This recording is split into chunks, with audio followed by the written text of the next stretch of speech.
शिवसेनेचे खासदार नरेश म्हस्के आपण गेस्ट सेंटरला जाऊया, त्यांचं स्वागत करूया. नरेशजी, आपलं स्वागत आहे गेस्ट सेंटरला 0 अवरच्या. आणि खरोखरच एखाद्या 2020 मॅच मध्ये जसं शेवटच्या ओव्हरमध्ये उत्सुकता ताणली जाते तशी या शिवसेनेने उत्सुकता शेवटपर्यंत ताणून धरली होती आणि आजचा दिवस अक्षरशः गाजवलात तुम्ही. खूप खूप अभिनंदन.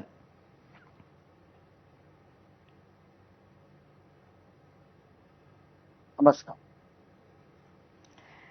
पण असं एवढ्या आयत्या वेळेपर्यंत अशा पद्धतीने निर्णय घेऊन अर्ज जो आज भरला, तर एवढी उत्सुकता ताणण्याचं कारण काय होतं? हे म्हणतो उत्सुकता ताणण्याचा प्रश्न या ठिकाणी नव्हता. एक फॉर्म भरायची जी आजची तारीख होती आणि शेवटच्या दिवसापर्यंत आपण पाहताय की 2 उमेदवार लढवण्याची सुद्धा आमची तयारी होती आणि त्याकरता आम्ही थोडंसं लेट आमचं डिक्लेरेशन केलं. दुसरा उमेदवार सुद्धा निवडून आम्हाला आणायचा होता, परंतु माननीय शरद पवारजी हे उमेदवार असल्या कारणाने आम्ही तो फॉर्म भरला नाही आणि त्यामुळे आम्ही ते थोडंसं लेट आमची उमेदवारी डिक्लेअर केली. बर, पण तुमचा जो दुसरा उमेदवार देणार होता त्यासाठी मतं तुम्ही कुठकुठून जुळवणार होतात? हे बघा, आता ह्या सगळ्या गोष्टी सांगायच्या नसतात ना, की आमच्याकडे एक्स्ट्रा मतं आमच्याकडे ऑलरेडी होती, त्याच्यामुळे आम्हाला मतदान मिळालं असतं, झालं असतं.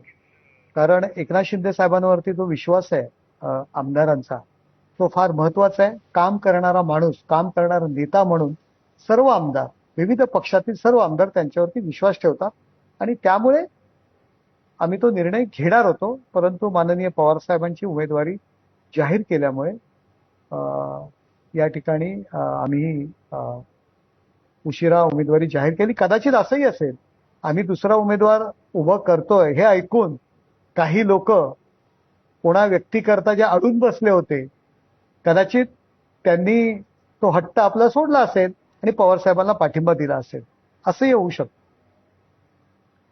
कोणाबद्दल तुम्ही नक्की म्हणताय? जे आज आले नव्हते महाविकास आघाडीतले नेते, त्यांच्याबद्दल बोलताय का तुम्ही?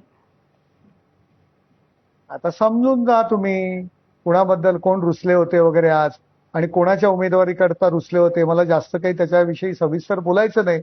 कदाचित आम्ही दुसरा उमेदवार उभं करतोय याची खात्री त्यांना भीती वाटली असेल आणि म्हणून तो हट्ट जो आहे तो त्यांनी सोडला, परंतु ते रुसून बसले कदाचित आणि म्हणून ते आले नसतील. पण तुम्ही जर दुसरा उमेदवार उभा केला असता तर तुमच्या पूर्वाश्रमीच्या सेनेतनच कुठेतरी तुम्हाला मतं मिळणार होती, अशी ती भीती होती का त्यांची? कदाचित तीच भीती असेल. कारण सर्व आमदार माननीय एकनाथ शिंदे साहेबांच्या संपर्कात आहेत.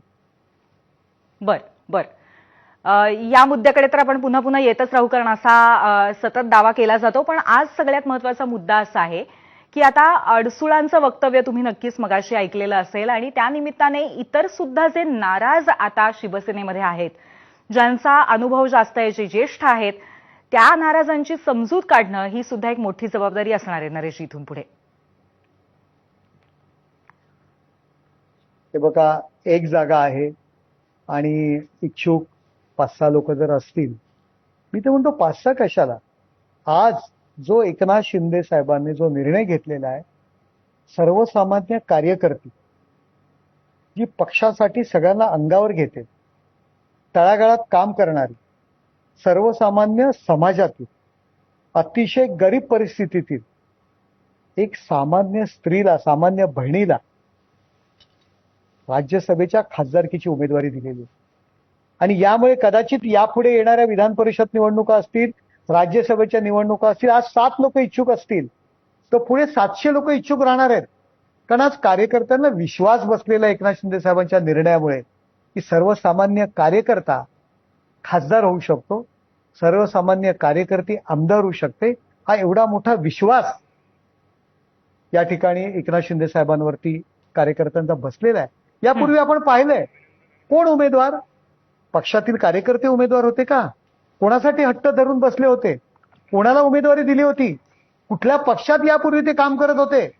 जे साधे एखाद्या शहराचे प्रमुख पण नव्हत्या, ज्यांना उमेदवारी दिली होती साध्या एका शहराच्या प्रमुख म्हणून किती महिला आंदोलन त्यांनी केली होती. अहो धड मराठी बोलता येत नाही अशा व्यक्तींना यांनी उमेदवारी दिली. आता रुसले त्यांना उमेदवारी दिली नाही म्हणून. बर बर नाही नक्कीच तुमची जी म्हणजे मी आज म्हणतो 7 नाही, पुढच्या राज्यसभेकरता आणि विधान परिषदेकरता 700 लोक आमच्याकडे इच्छुक असणार आहेत.